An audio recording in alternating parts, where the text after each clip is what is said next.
Hello and welcome to another video. So today I'm going to start another little mini series of videos where I'm going to take you through how to set up a digital mixer. I'm going to take you through a few of the settings that I would use and how I would put together all the settings that you will need to run a digital mixing desk. So if that sounds good, please give this video a thumbs up and consider subscribing to the channel, and remember to hit the little bell icon as well, and then you'll get notified about the future videos that come out in this series, all the rest of the settings that you're going to need to know. Today we're going to start off by looking at the first setting that you're going to set in a mixing desk, and that is your gain. How do we set gain structure on a digital mixing console?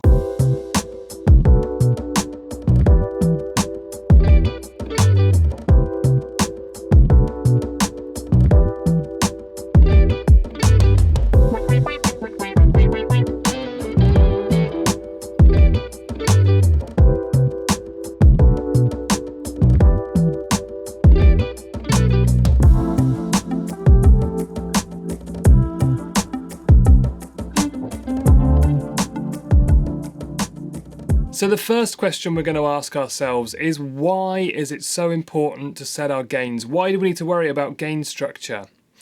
Well, gain is the first thing that comes into your mixing desk. As we connect all our instruments and microphones into the mixing desk, the first thing that happens is all those things come through the microphone preamps in that mixing desk, and that is the point where we're going to be adjusting our gain. So it's the first point where we have any adjustment on the sound that's coming into our mixing desk. And it means that all the rest of the signal chain, everything from this point onwards, is going to be affected by our gains, and any settings that we make at this point is going to affect everything else down the line. So it's really important that we get this right, and we get it right from the beginning, because everything else is going to be impacted by these settings that we adjust here. Our gain settings allow us to adjust our signal to noise ratio.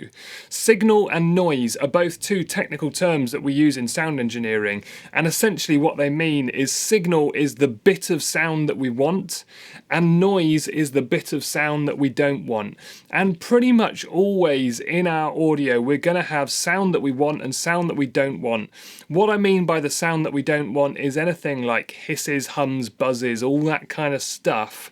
We categorize that as noise, and it's stuff that we don't want. But it's pretty much always going to be there. The goal is that what we want to try to achieve is far more signal than what we have of noise. If our signal is much louder than our noise level, then our noise becomes almost invisible. We can't hear it. It's completely drowned out by the amount of signal that we want, and that is our signal to noise ratio. So our goal at this point is to give ourselves as much signal as we can possibly have. We want to boost that level as much as we can. As we'll see in a minute, there is an upper limit as to how far we can go with that, but we want to give ourselves as much as we can before we hit that limit, so that we get a good signal and as little noise as we can possibly achieve. And that's what we're trying to aim for at this point in our processing. So what actually is our gain settings then? Well, as I said at the beginning, it's the first adjustment that comes into your mixing desk. As all your microphones, guitars, instruments, whatever you've got plugged into your mixing desk, as they all come in, the first thing they hit is the mic preamp, and our gain setting is an adjustment on that mic preamp. Now, as gain sort of suggests, we're adding something at this point. We are gaining something at this point, and our gain adjustment is actually boosting our signal. The signal that comes out of a microphone or a DI box is a relatively low level signal. I find it quite helpful to think about this as a voltage, because that's essentially what we're dealing with. As our sounds hit a microphone, that microphone converts the sound waves into an electrical signal, and basically what we're dealing with from then on is a voltage.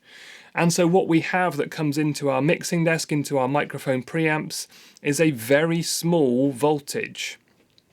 Now, in order for the rest of the system to be able to deal with that voltage, we need to increase it slightly.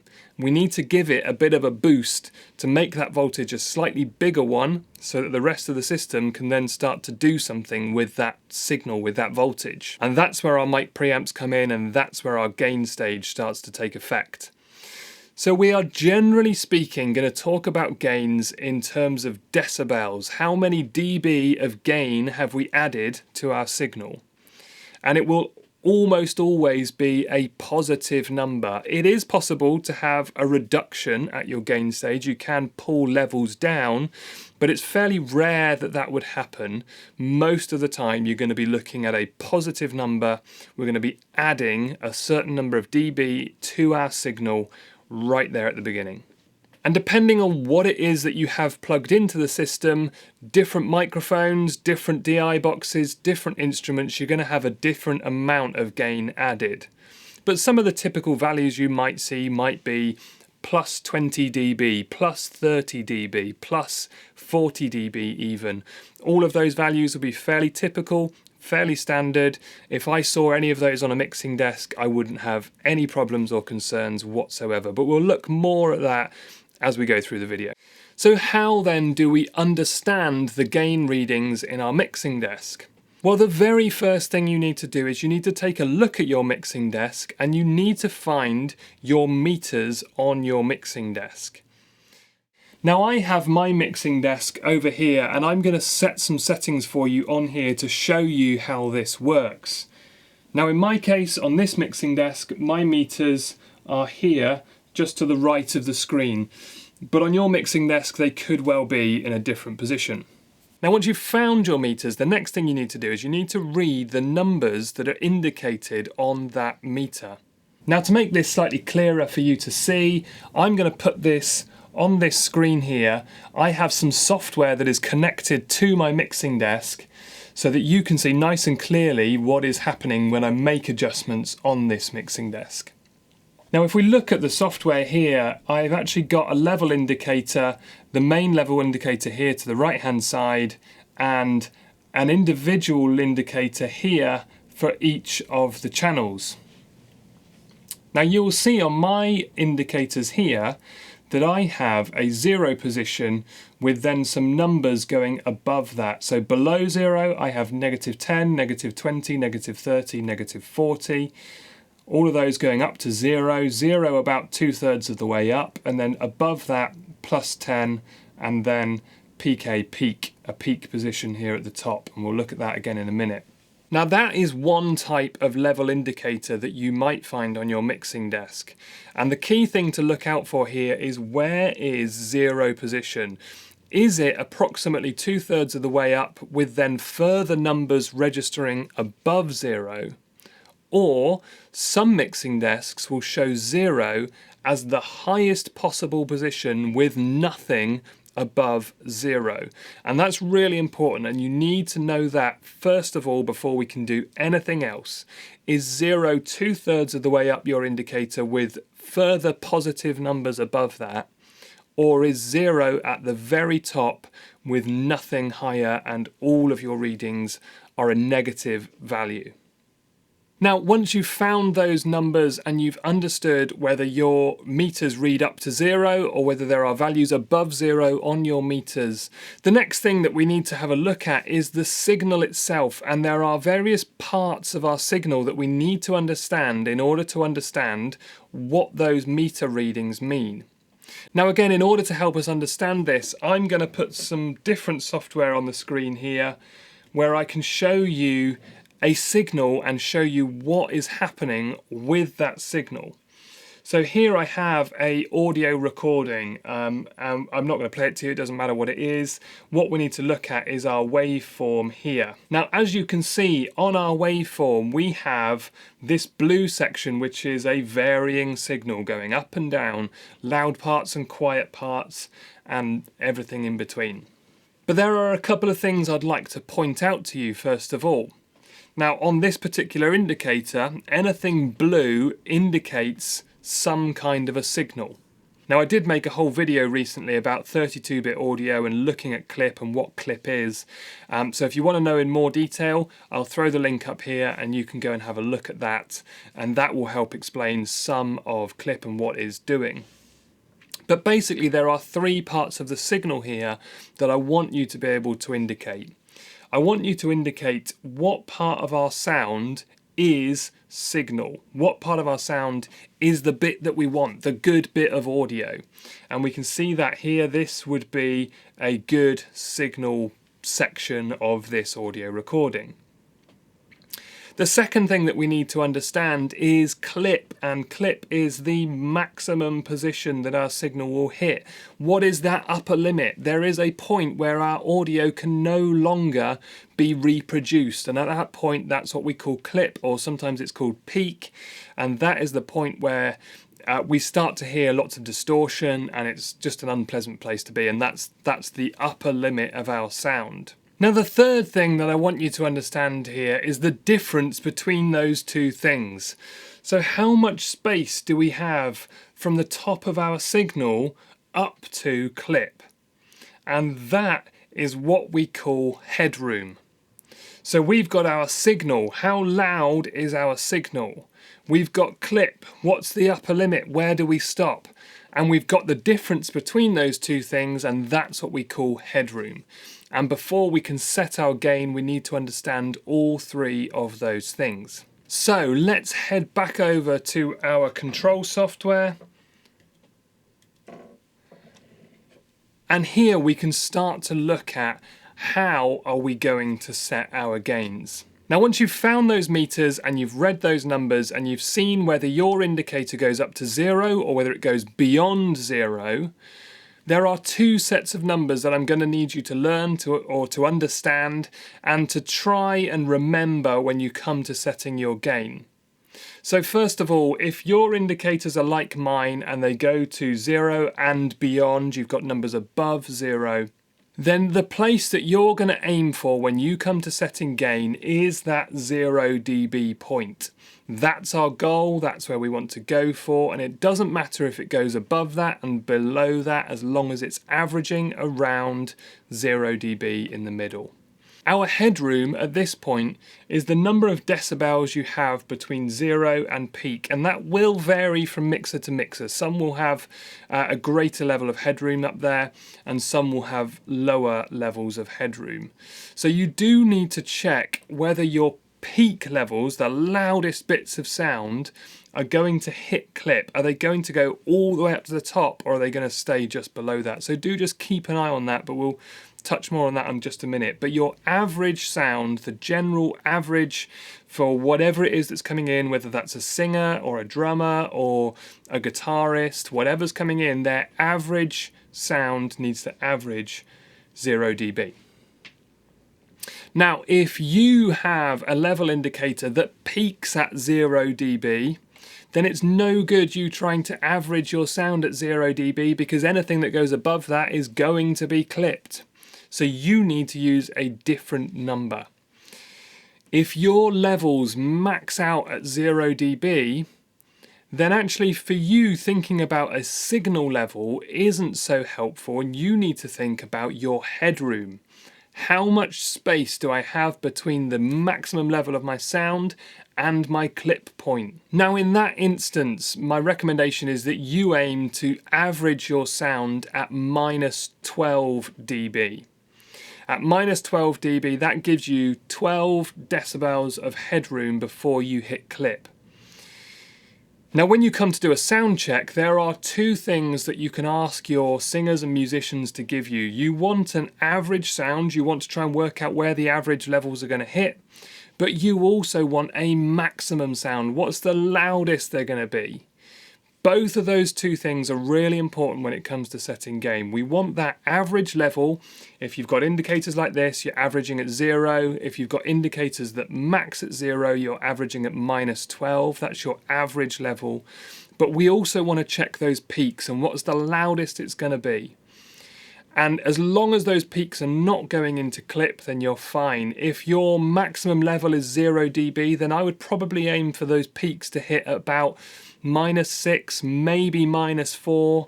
But just remember, the higher you go, the more chance you have of getting into that clip. Just think about your headroom. How much space have I got here before I hit my maximum level? So how do we actually start adjusting our gain levels then? Well, I've got a microphone down here, and I'm going to use this microphone to demonstrate this for you on the screen here. Now you will notice on the screen that we've got two levels bouncing up and down here. The first one is my shotgun mic, which is this microphone up here that I'm using to do the recordings with. I'm actually going to demonstrate setting the gain on this second microphone. I don't want to be adjusting that level, otherwise I'm going to disappear. You're not going to be able to hear me. So that's going to stay as it is. But we are going to adjust this level so you can see how this works. Now this microphone is coming into the channel here called mic, and you can see there that we've got some level bouncing up and down for this microphone. So if I click into this channel, we can start taking a look at specifically what is happening on this channel. And as I talk into this microphone, you can see here that my levels are bouncing up and down here. And actually at the minute, I'm probably averaging at -10 dB, which actually is a little bit quiet, and I could easily take this level up. And so I'm going to do that. Now the numbers to look out for here is the gain level, and as you can see here, we have this set to plus 42 dB. Now 42 dB is a reasonable amount of gain to be adding. Now this is a dynamic microphone, which does mean that it is going to be a little bit on the quiet side anyway, and as I'm talking into this microphone rather than singing, if you were singing your voice would probably be a bit If you were singing into this microphone, your voice would probably be a bit louder than if you were just talking. So I'm talking here into a relatively quiet dynamic microphone, which does mean that I might need a bit more gain. So I'm going to start bringing up my gain control, or sometimes it's labeled preamp. Here it's called preamp on my actual console. I'm going to pull this up, and you'll see as I do this, you will see that the level on my meter starts to go up. And as I continue to take this up, I'm now going up above 0 dB. And as I talk, this now is probably averaging closer to around 0 dB. So when I talk quieter, it's dropping down to about -10. And as I speak louder, it jumps right up to +10. So we're averaging between -10 and +10, bouncing around that 0 dB point. You will notice, however, at no point does this signal go into clip. At no point is it going all the way up to the red. It's going into the orange, which is fine, but it's not going into the red. And that is what we're aiming for. So as long as you've got a good, healthy signal and there's plenty of headroom, you're not going into clip, all of those things, if you've checked all of that along the way, then you're going to be doing great. That really is how we're going to set our gain settings.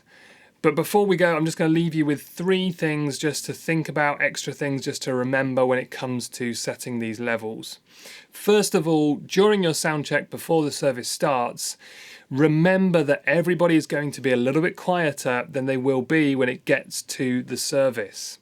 If during your sound check you are hitting -4 dB, when the congregation get in the room and the Holy Spirit is moving and adrenaline levels jump up, people will give it an extra little 10% more on top of what they've been doing previously.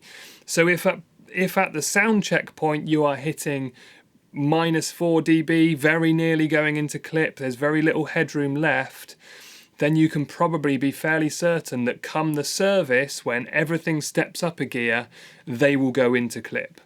So always give yourself a little bit more headroom in your practice than what you might need during the service, because it's going to go up from there.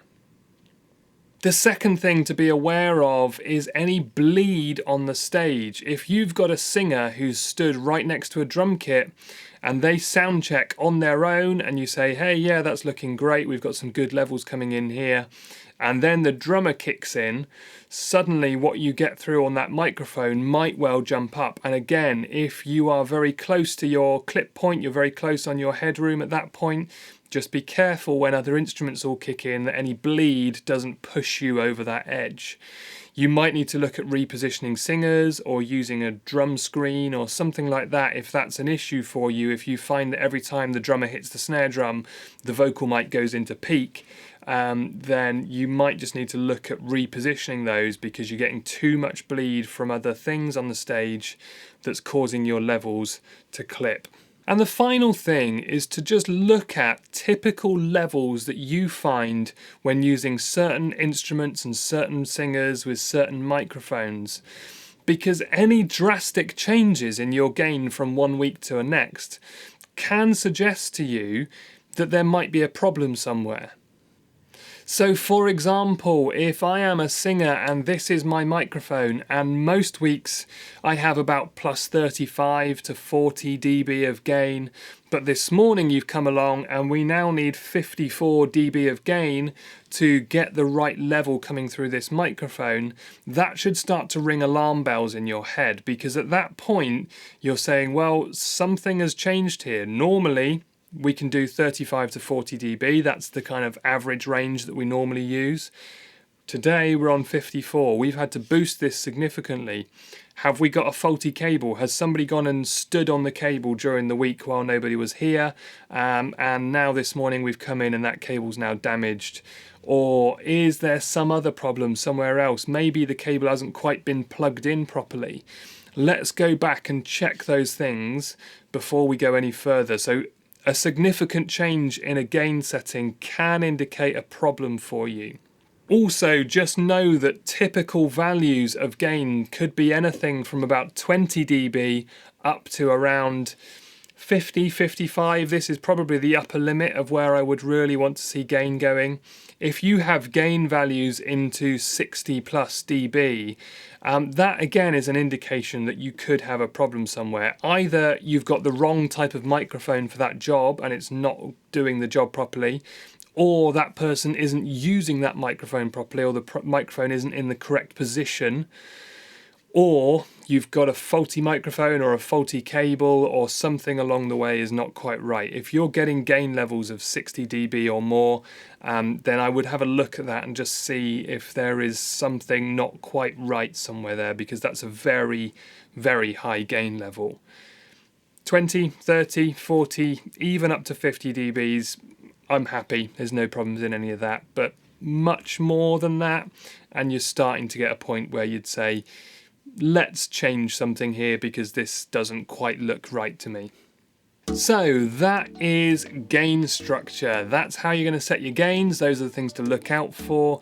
Hopefully that's been helpful for you. As always, please give this video a thumbs up if you found this helpful, and leave any comments that you have down below. I'd love to hear what you guys think, how you guys set your gains, whether you find anything different. That would be really interesting, so please do put those things below. And I'll see you in the next video. Thank you guys.